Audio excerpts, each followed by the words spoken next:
So, hello everyone. Welcome to the week six live section of the NPTEL course Design of Reinforced Concrete Structure.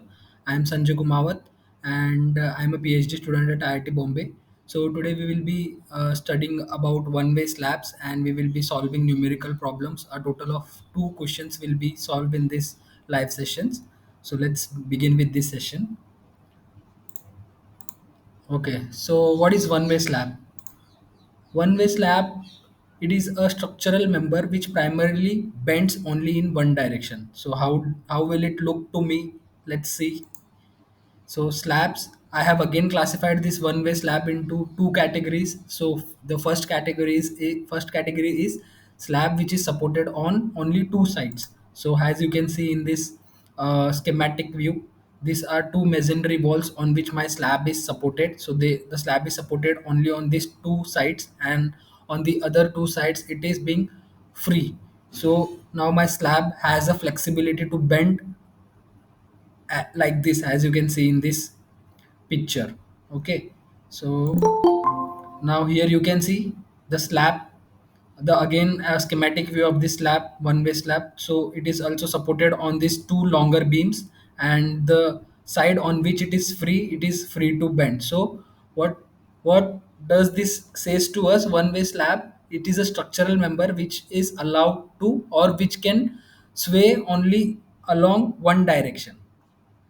So now what does the second classification says? Second classification, it says to us that slabs, what if it is supported on all of these four sides? Now what happens when my slab it is supported on all of the four sides? How to classify the slab, whether it is one way or two way?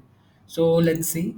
So if it is supported on all of these four sides, then the famous way to recognize what type of my slab is to check the ratio of its longest span by the shortest span. If that ratio it comes out to be greater than 2, then I will say my slab is one way and it will bend only in one direction. Okay, so these are some of the characteristics of one-way slab. That is, one-way slab, it predominantly behaves like a beam. So, how I am saying this?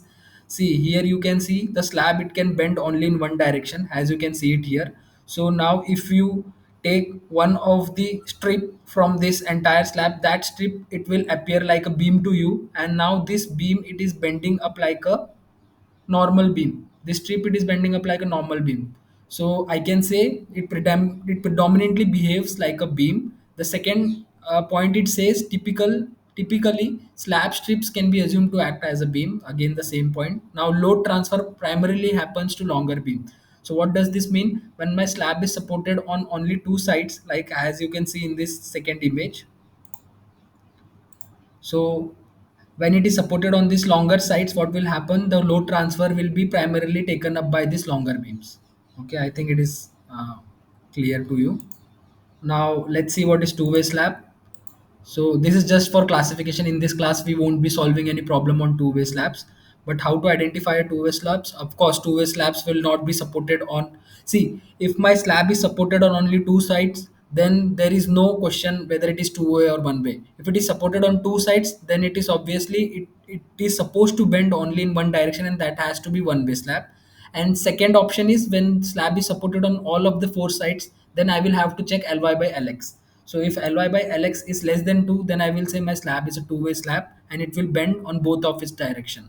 See, as you can see in this image. So if it is supported on two sides, then it is no need to check this ratio. It is by default one-way slab, and when it is supported on all of the four sides, then you will have to check this ratio.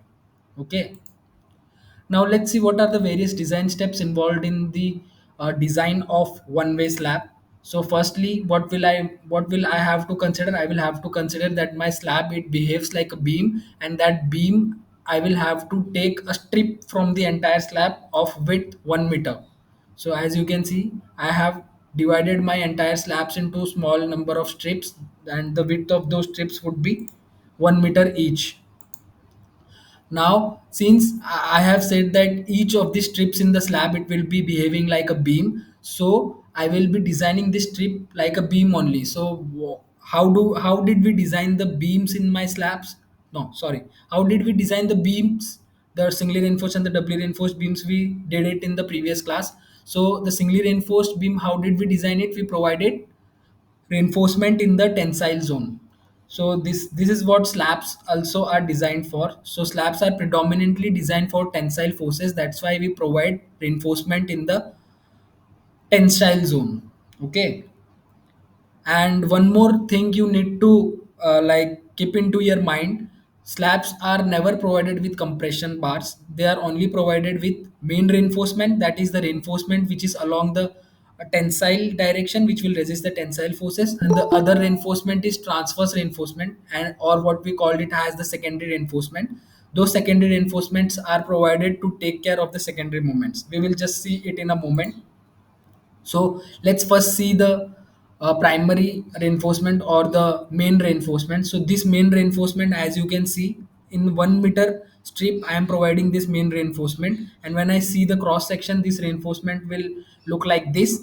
So how will be the number of bars decided in in this slab? Number of bars will be decided based upon the spacing. So S is nothing but spacing.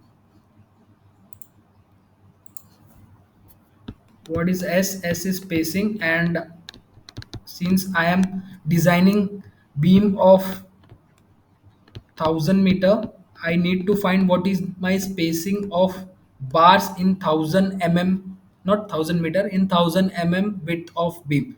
So what can I say? If AB, if AB is the area of one bar which belongs to a spacing of S, and AST is the total number of bars which has to be provided in the beam, then what will be the AST has to be provided in 1000 mm. So what will be the spacing? My spacing will be nothing but AB by AST into 1000, as you can see it here. So this is nothing but it has been arrived from this concept. Since AB is the area of one bar which has to be spaced by S spacing, so what will be the number of bars in 1000 spacing? So it can be like cross multiplied and found out by like this. So this was all about the design philosophy. What finally has to be done to ensure the safety of my design slab? I need to give some checks. So those checks are in the form of, okay. So firstly, let us also discuss about this main reinforcement and the transverse reinforcement. I already told you my main reinforcement, which is colored in blue, main reinforcement. So this main reinforcement, it is being provided along the direction in which my slab bends. That's why it is provided. My slab is bending like this. So my main reinforcement will be provided in this direction. And transverse reinforcement are provided along the other direction to take care of the secondary moments. And how does the secondary moments come from? Those secondary moments, it comes from, I have not put any slides here, but those secondary moments I will just explain you here only. Suppose I am looking at this section like this, and now I am taking this 1000 mm strip from this slab. Okay, now there can be interference due to this adjacent strips also. Okay, this adjacent strips will, what does this will do? This adjacent strips will cause some secondary moments into this beam, and that is the reason, to resist this secondary beam, now I will have to provide transverse reinforcement. Okay, and here also you will have to keep in mind the maximum spacing. So for main reinforcement, the maximum spacing center to center, it should not exceed 3 times the diameter of bar or 300, whichever is less. And transverse reinforcement, it should not exceed 5 times the diameter of bar or 500, whichever is less, center to center. And the minimum flexural reinforcement in any of these two direction, it should not be less than 0.0015 times the gross area of the slab for Fe 250, and for Fe 415 it should not be less than 0.0012 or 0.12 percentage of the area of cross section, where Ag is the B into D. This you should keep in mind, this D is not the effective depth, it is the overall depth. And finally, what I was talking about, we need to give checks to ensure the safety of our slab. So first check is the strength check, and the other check is the deflection check. In strength check, we will be seeing whether the percentage of steel provided it is not exceeding the limiting percentage of steel, and the percentage of steel which is provided, it is greater than the percentage of steel which is required. And in the deflection check, we have already done this for beam. In deflection check, what do we do? In deflection check, we do what we do ensure the L by D proportionality. This L by D proportionality, it should be L by D maximum. We had studied this in beam. It should be L basic into KT plus KC, where KT and KC are the factors to take into consideration the reinforcement into the beam. So what will be the value of KC for slabs? KC is nothing but the deflection modification factor due to the compression steel. So do we have any compression steel in slab? No, sir. So what will be the value of KC? 1. It will be 1. Okay, so let's move on to the problem.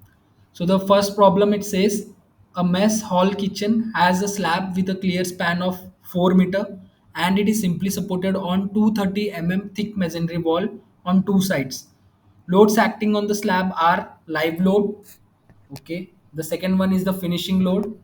So live load, finishing load along with the dead load. So we are supposed to use M25 concrete, and the steel which we are supposed to use is Fe415. So what does the question says us to do? Design the slab and sketch the reinforcement detail assuming moderate exposure condition. So this moderate exposure condition also we have seen this in the beams class. So moderate exposure condition, we have to see IS 456 in the table 46 in the clause 26.4. So what does moderate exposure condition means? Moderate exposure condition means we need to adopt a minimum grade of concrete of M25, and the nominal cover has to be taken as 30 mm. So let me remind you what is nominal cover. So nominal cover is nothing but this is nominal cover, and what is effective cover? Effective cover will be the distance from the center of the bar to the edge of the beam or slab. So this is the effective cover and this is the nominal cover. Okay, so now let's begin with our design of slab. Okay, so these are given in IS 456. So this helps us to find the first trial depth of slabs. So the clear span to effective depth ratio, it should be equal to 25 for simply supported slab, it should be equal to 32 for continuous slab, and it should be 8 for cantilever slab. So the question which we have is on simply supported slab. So I will take clear span by effective depth to be 25. So the clear span is, it is also given as 4004 meter, I think. So 4000 by 25 is nothing but 160 mm. So the my first trial depth is 160 mm. Now I am assuming a effective cover. This is the effective cover, remember. I know for moderate condition nominal cover is it is 30 mm, but now I am assuming here the effective cover. So effective cover, if I take it as 40, then what will be the overall depth of my slab? 160 plus 40, that will be 200 mm. Now I need to find the effective span. This all we have done in the previous classes. So effective span will be lesser of L plus BS or L plus D. BS is nothing but the width of that masonry wall on which it is supported, and D is the effective depth of the slab. So a lesser of this value is 4.16. So I will adopt 4.16 as the effective span length of my slab. Now I need to find the distributed load, and from this distributed load, I need to find the moment, the design moment, and that design moment would help me to find the reinforcement in the slab. So all of these steps are similar to that of a singly reinforced beam. In those beams also, we what we did, we followed the similar steps. Okay, so you can see it here. What we have done, firstly we have find the dead load of the slab. So dead load of the slab is made up of concrete, so 25 into zero point 0.2, so I'm getting 5 kilonewton per meter square. And now I am adding this dead load with the finishing load, and the total dead load which I get is 6 kilonewton per meter square. And I also have the live load. That live load, it is mentioned in the question. So the total factored load will be 1.5 times the dead load plus 1.5 times the live load, which will be equal to 15 kilonewton per meter square. So 15 kilonewton per meter square total weight it is acting on the slab. It is now, this unit is in meter square, but what I am considering, I will be designing each strip of 1000 mm from this slab. So again, if I multiply this by 1, the distributed load which I will get on this strip of 1 mm will be 15 kilonewton per meter. So what will be now my maximum bending moment? Maximum bending moment will be nothing but WL square by 8, and that will be per meter of on the slab, as I explained previously. So now I need to determine the AST required. So I will assume a diameter of bars. Okay. So firstly, what I have done, now I am determining what will be my value of AST. So what I have done here, don't get like we have already seen these expressions in the beam class also, mu by bd square. I have firstly find it out. Then what I have done, I have calculated R. How this expression came? This expression is nothing but, let me remind you again, this is nothing but 0.87 Fy AST d minus 0.42 XU. Now I will divide this by BD square and BD square. I will put XU what? XU what I will put it as 0.87 FCK. Sorry. 0.87 FY. 0.87 FY by 0.36 FCK into B. I will put this XU value here. I will put AST by BD equal to PT by 100, and this expression will get converted to this. So after substituting all of these values, Fy, FCK, PT, Fy, what I will get the percentage of steel which is required. So the percentage of steel required is 0.374 percent. Okay, so now let's find AST. What will be AST? Since PT is this, AST will be PT by 100 into BD. I have found the AST required. So the amount of reinforcement which has to be provided in the slab is 599 meter square per meter, because I am considering 1 meter strip. Now I am assuming 10 diameter of bar. So for this 10 diameter of bar, what will be my spacing? My spacing is 131 but what I will be providing a spacing which is less than this 131 So I am providing a spacing of 125 center to center. Now also to check the maximum spacing, so 3D D is nothing but 160. So 160 times 3 is 480. So 480 and 300, lesser of them is 300. So 300 should be maximum spacing, but what we are providing is 125 so that is fine. Now area of bar provided will be, what will it be? I am like recalculating it from this formula. So provided area is 628 square, while required area was less than this value. So this is also fine. Now, what I will do, I will see what percentage of steel I am provided. So AST provided by BD into 100. So this all will be required in the deflection check. So I am already finding out it. So percentage of steel provided is equal to area of steel provided divided by BD into 100. So next, moving on to the distribution steel. So a minimum distribution steel has to be provided. That is a transfer steel. I am providing it as 0.21 percentage of the cross section area. I am providing 8 bar along this direction. So I am getting spacing required as 208 Okay. So 208 is required, but I am placing it as 200 center to center. Now let's move on to the checks. So firstly, I will be giving the strength check. So the actual D. Now what I have done, this is my slab and these are my bars. So my nominal, sorry, this is 10 bar, and my nominal cover it is 30 and this overall it is I am providing 200. So what will be my D actual? D actual will be 200 minus nominal cover minus 30 minus 10 by 2. So it is 165. The actual what I am getting it as 165 but what D was required, it was 160 So this is also fine. Now I will have to check the limiting percentage of steel. So limiting percentage of steel, from where does this formula come? This is again coming from the equilibrium formula, that is 0.36 FCK B into XU. When I equate this to 0.87 FY AST and I put XU as XU limit, then when I rearrange the term, I will get percentage of steel. I will have to divide this AST by BD. Here also I will have to divide by BD. Then I will get now.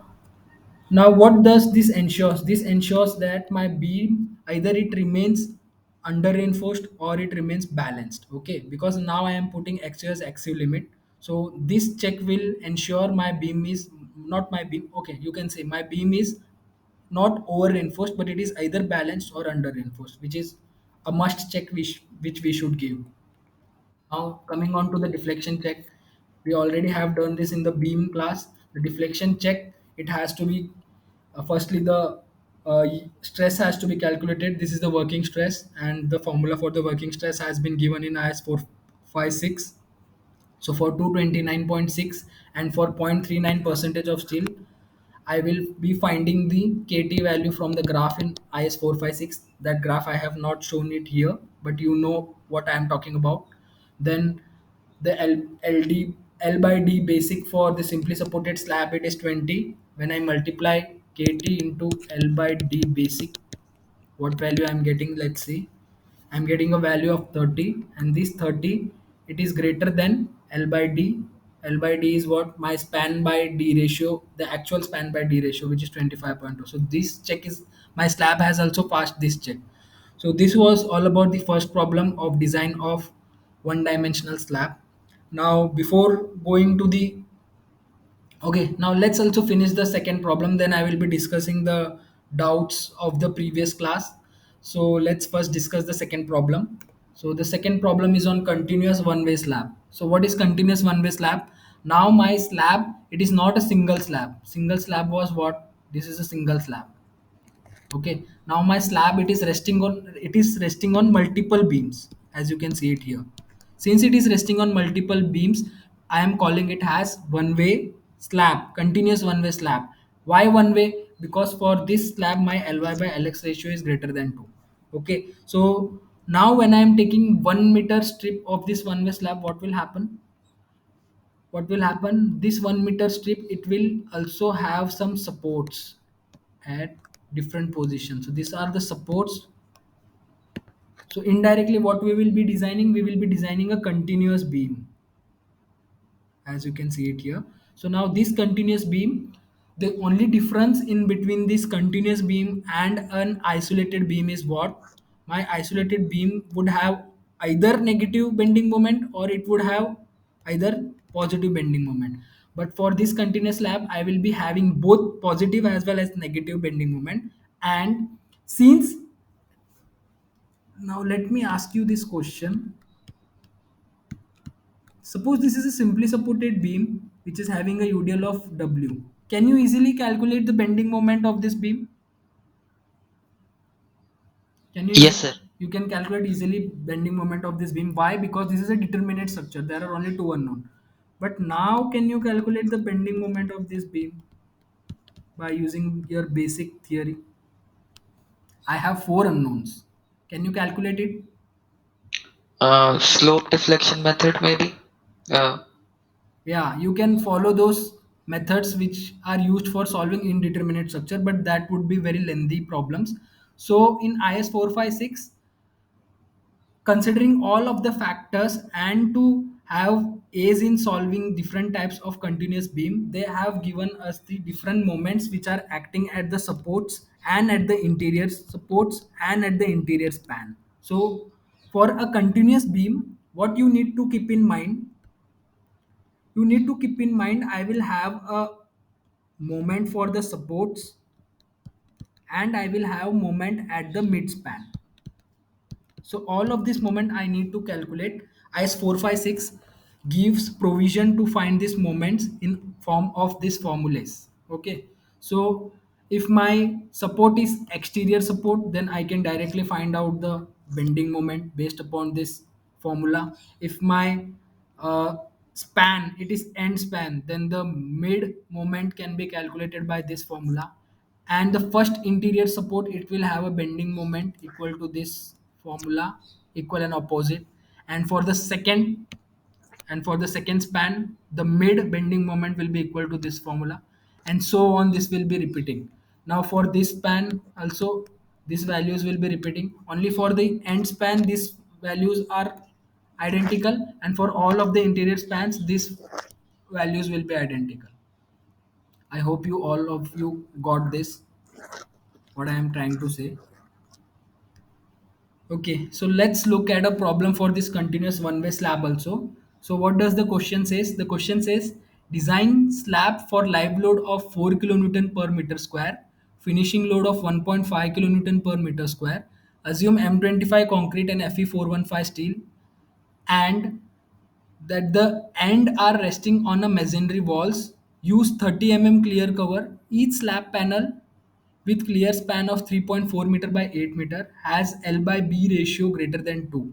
Okay, what does that mean? L by ratio is greater than 2. That means this is a one-way slab, and I can easily identify that the slab is not an isolated slab, but it is a continuous slab because it is resting on masonry walls at intermediate levels of 3.4 meter. Hence, the slab panel system is considered to be continuous. Okay, fine. Now this is the dimension. What I will do, I will simply consider 1 meter strip like this. Sorry, 1 meter strip. I will consider it like this. I will find the bending moments at different supports, and at also at the, oh sorry, also at the mid span I will find the bending moment, and for all of this bending moment I will provide the steel at the different sections. Okay, so this is also a simple problem. The only thing is now this problem becomes lengthier because of different moments at different sections. Okay, so I have divided this problem into two parts. Since these two interior slabs, one I can name this as 1 1 and 2 2. So these are two interior slabs. I can, if I design this slab, then the identical designing will be given to this slab also. And if I design this external slab, then identical design is also for this external slab. Okay. So let's look at the solution of this problem. So as I have already shown you this in the previous problem also. Sir, Yes. from where you have got these ratios? Which clause? Which ratios mean this one? Oh, No, I've, no, that this deflection. which Yes, one? sir. Oh, Yes, sir. okay, okay. I forgot to mention the clause, but this is from IS 456 only. I will let you know just in But it was 20, 26, and 7. I think so. 2026 and 7. That is for what? For beams. For beams. This is for slab. But uh, I haven't seen in the book means there was no clause that was given. Yeah, Uh, there is a clause. I will let you know. okay, sir. Let me first finish this. Yeah. Okay, so in the similar fashion, what we will do, firstly, we will determine the design moments. So for design moments, what will I have to do? In the similar fashion which we have followed up for the first problem, firstly, I will have to find the depth, because the depth will help me to find the dead load. So the depth, now since my slab, it looks something like this. So what can I say? This slab this is simply supported as well as continuous. So now I am taking this both of these two cases, and what I have done, I have taken the ratio of this and got this value as L by D, and what value of D I am getting now is 120 now the overall depth. Sir, in the case if it is not resting on the masonry walls, instead it is resting on a beam on both the side in the end span. So we can go with 32. For continuous beam, yeah. Okay, sir. If it was monolithic construction, then we would have gone, yeah. Okay, sir. Now again I am assuming a effective cover of 40. Then I got the overall depth as 160 So moving on, I'm finding the effective length. Effective length is coming out to be 3.46 meter, And for interior span, the effective length has to be taken equal to the clear span. Clauses I have mentioned it here. For interior span, the length of the span has to be taken in a different manner as compared to the end span. So both of this span length I have found it out. Now let's determine the design bending moment. So the distributed self weight and the total dead load, it has been mentioned. So 25 into 0.16, this is the dead load and this is the total dead load. Now the factored will be 1.5 times dead load plus 1.5 times live load. So this is the total load.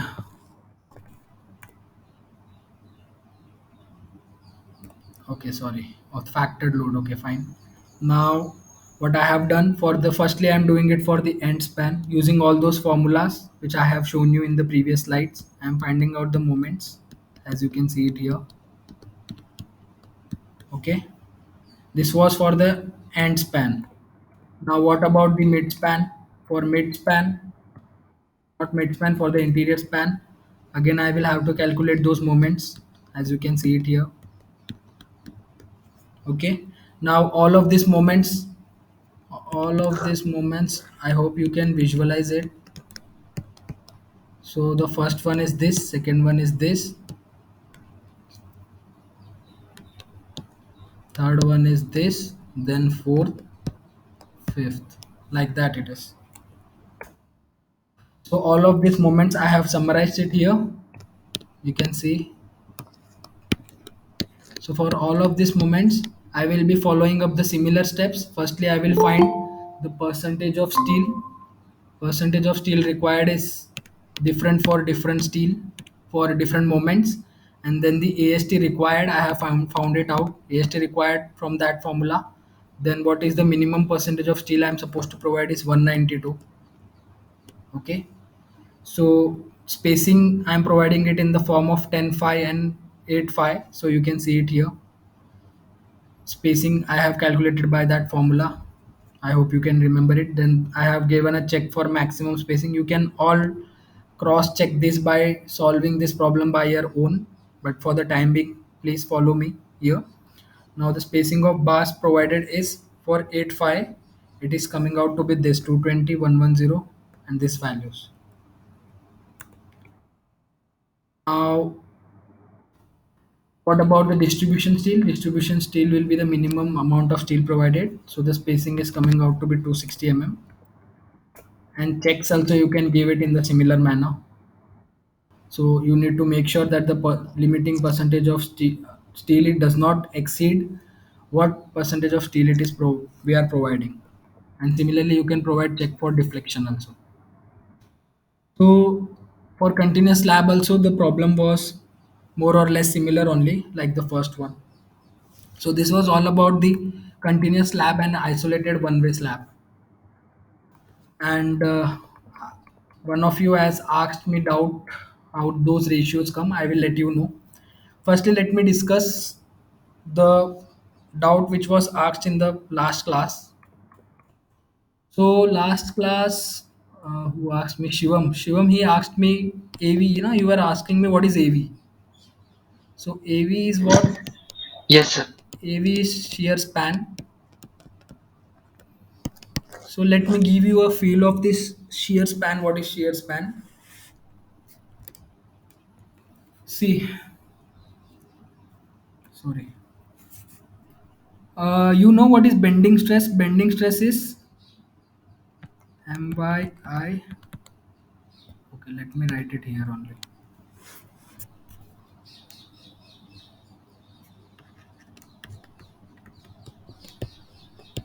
So F is the bending stress. So what F is My by I. So for rectangular beam, what is the value of I? BD is cube by 12. Okay, and value of Y is D by 2. So what will be the bending stress? This is what bending stress.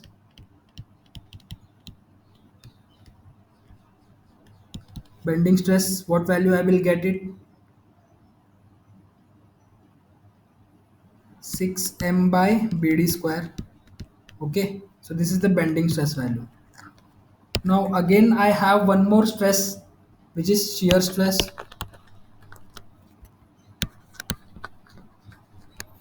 What is shear stress? Shear stress is nothing but, can anyone of you remember the formula for shear stress? VA y bar by IB.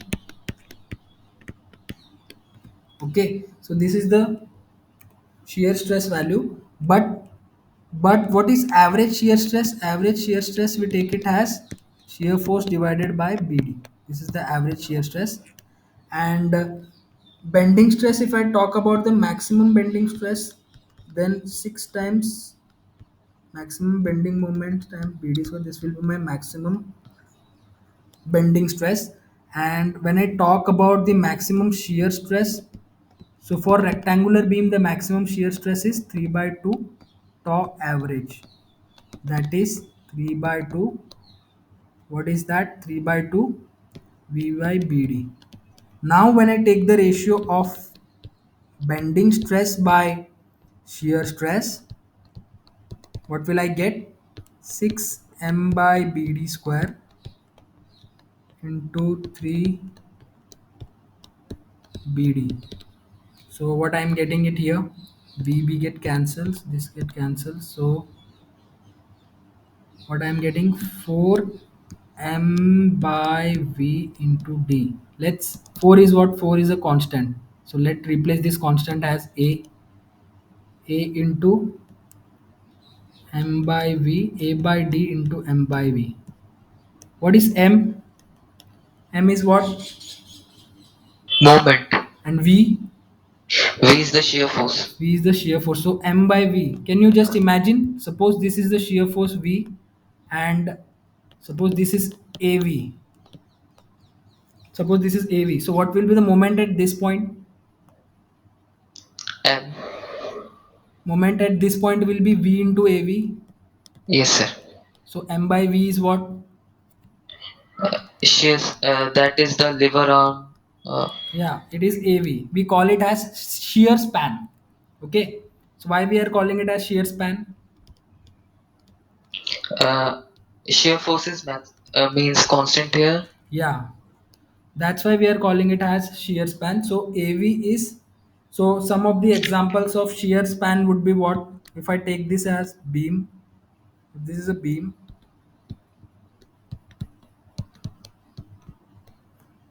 then what will be the shear force diagram look like? It will look like this. So this is my shear span for this beam. Okay, shear force remains constant. So what is the importance of this shear span? So the bending stress divided by the shear stress, it is proportional to what? AV by D. This is a very important conclusion from this derivation. So based upon this proportionality, my cracks in the section would be decided. So this AV by D, it has different values for different types of cracks. So what all are the different types of cracks? We have discussed this in the shear force class also. Flexural shear crack. Yeah, Diagonal tension. Flexural crack. yeah. So this, some of this crack is just a crack due to shear forces, and some of these cracks are formed because of the combination of shear force and bending. Sorry, shear stress and bending stresses. Okay, so the combination. So based upon those combination, I will have different values of AV by D. So now you can visualize the different values of AV. It can lie from 1 to 1.5 or 4.5. There are different values of AV by D. I don't remember them exactly, but let me look at them. So okay, so for flexural failure, my AV by D, it is greater than 6, and for diagonal tensile failure, it is in lying in between 2.8 to 6. So like that, for different types of failure, my AV by D ratio will vary. So this AV by D is, what does it trying to represent? It is trying to represent us the ratio of flexural stress by shear stress. So the cracks which are mainly forming into our section, those cracks are not just singly because of shear stress or bending stress, but it is due to the combination of this both. Okay, now you got this, Shivam? Yes, sir. And what about the enhanced shear strength at the sections close to the support?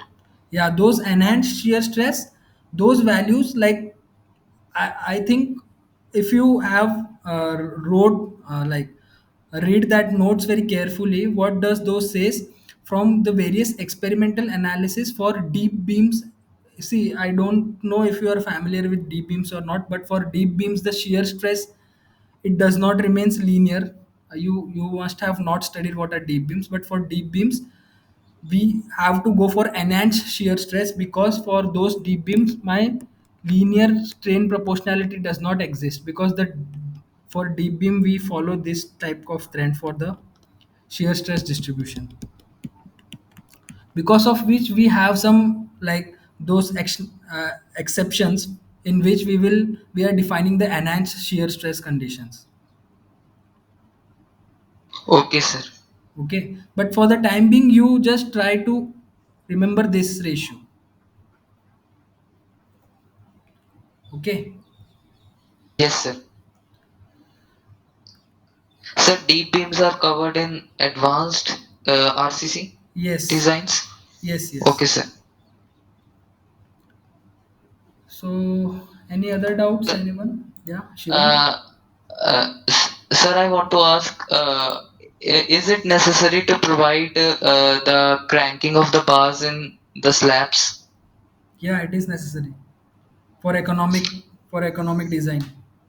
Sir, if we instead of cranking, if we just let the bars go till the end and then we can bend it up in 180-degree form and provide means AST at the top. Can it work as Yeah, well? that will definitely work. But the reason behind cranking is we are trying to save the amount of material used.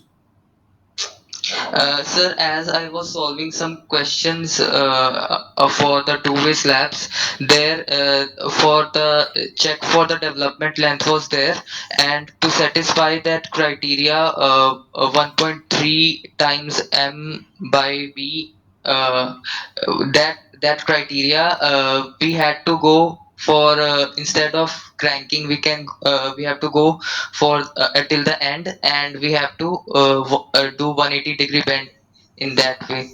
Okay, so if you are talking So about, that was satisfying the criteria. So in the ends, can we do that thing? okay, so you are talking about the deflection criteria for No, to sir. check for deflection. Check for development length. Check for development length. Okay. So you are saying unless we provide it up to the support, then the development length check was not satisfied. Yes, sir. Sir, and one thing I wanted to ask was uh, 1 minute. Please explain this part, sir. Which part? Can we go for that or not? Up to the you are saying avoiding the, Cranking. yeah, you can do In it. Yeah. Okay, sir. Okay, sir. I'm just forgetting what I'm getting confused a bit. I have to think what I have to ask. Yeah. Uh, Yeah. Take your time.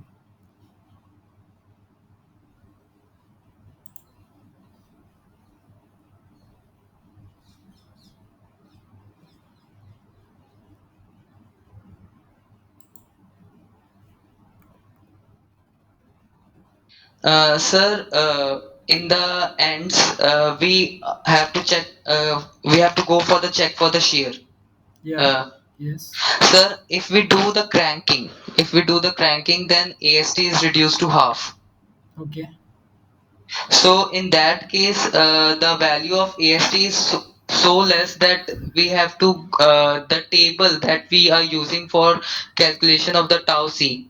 In that AST, the first value is 0.15. I think so. Okay. Uh, so it is getting even lesser than that. But uh, if you remember in the last class, I explained you for shear reinforcement at the supports. What we do, we intend to provide denser shear reinforcement as compared to the middle one. Means it is for the slabs. Check for the shear in case of the slabs. Okay, for the slabs. Yes, sir. Ah, We were doing that. Yes, that triangular and trapezoidal. So the shear force at the end of the slabs, that part. actually, in slabs, what we do, we normally don't provide shear reinforcement in slab, but for slabs, we provide torsional reinforcement because there are chances my corners may get uplifted. Slabs are normally not subjected to shear forces. Actually, sir, the thing was check for the shear in the shorter span. We were doing the shear force at the long edge, WU into LX, that formula that we were discussing at the beginning in the first session. Yes, Nominal shear stress at the longer edge, tau V by those things. yes. So after cranking, the AST value is getting reduced. So you are saying since the AST value is reduced, now my slab it will not behave good for shear. No, sir. We are getting a value, means percentage of steel at X at the shorter span. It will be lesser than 0.15. Oh, okay, Since we have done the cranking, 50% is going upward, yeah, upside of the slab, and 50% in the bottom. yeah. So Hmm. that's why PT is percentage of steel in the shorter span is getting reduced, and it is lesser than 0.15. In that case, tau c value what has to be taken up? Uh, first of all, first of all, I am not getting now when I am like, how does the amount of reinforcement changes Sir, in the shorter direction? means in the ends, not in between. Means when two spans are just meeting up, we get the ast value from the adjacent spans. But in the ends where there is where there is cranking, uh, ast we are not getting adjacent ast from the adjacent spans. Are you getting what I'm trying to say? Yeah, yeah. So in that case, AST value is reduced at the bottom, and during the check for the shear, it is getting lesser than 0.15. Okay. Now let me show you something. I have a picture of a continuous slab in which you can visualize how reinforcements are provided. I don't know whether I have it with me or not.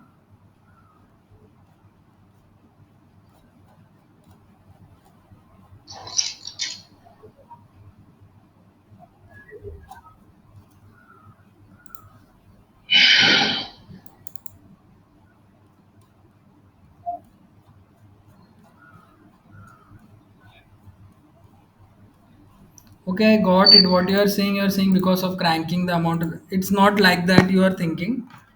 I will like explain you it with the help of one of the schematic diagram which I'm not able to search it right now. So, Okay. sir, although the slab is safe in shear, but this as per my thinking, since the EST value is getting reduced lesser than 0.15, so in that case as well we have to use that tau c value for 0.15 as mentioned for Yeah, yeah. uh, It will for never go. value. No, no. It should not. You should never go for a design in which the amount of reinforcement it goes less than the minimum criteria. Okay. And the cranking it does not reduces the amount of reinforcement. Sir, at the top and bottom, they are just getting splitted up at the top and bottom. Yeah, I know. So in that case, the shear check is done for with taking the AST of the bottom slab. Of the bottom bars. Yes, sir, bottom bars. Okay. Okay. So, In that uh, Yeah. In that case we are getting tau c value. What we are doing for checking for the slabs, we are multiplying it with the constant that is given for the slabs, k value. If it is Yes. less than 150 the overall depth, then k value is I think 1.2. No sir, it is some, I don't know. uh, we are multiplying for the slabs, we are multiplying tau c with k value, k constant. Okay. Do you remember? Yeah. So in that case, I am asking that ast value is getting reduced. Okay, so let me have a look at it firstly. I don't want to answer you randomly anything. Let me have a thought on it also. Because of cranking, I have not ever thought of this the way you are saying. Let's see. Uh, Uh, okay sir, and one more question, sir. We have got curtailment of the bars. uh, yes. so we have a criteria that uh, 1 minute sir. Yes. At least one third of the positive moment reinforcement in simple members and one fourth of the positive uh, reinforcement in continuous members shall extend along the same face of the member into the support to a length equal to LD by 3. Uh, this criteria, Yes. it is applicable to beams as well as the slabs, na? Yes. So, sir, if we have got a doubly means two-way slabs, in that case we have got some clause or some provisions for the restraint slabs, where there is written that uh, uh, at the top it should be 50% of AST and at the bottom 50% of AST. So it is not following the previous clause. Okay, Can you okay. explain So a bit? Shivam, let's do one thing. The next section, let's have it on detailings. Okay, detailings of different types of section, and during that section, I would be like teaching you or have some notes for different types of detailings, and at that time, I would also be familiar with what all clauses you are talking about, and that time I would be able to answer you better. Would that be fine? Yes, sir. Okay, so let's have a session on detailing itself in the next class. Okay, that would be good, I Yes, sir. think, for everyone. Sir, could you please give me one some more minutes if I to check whether I have some more doubts or not? Okay.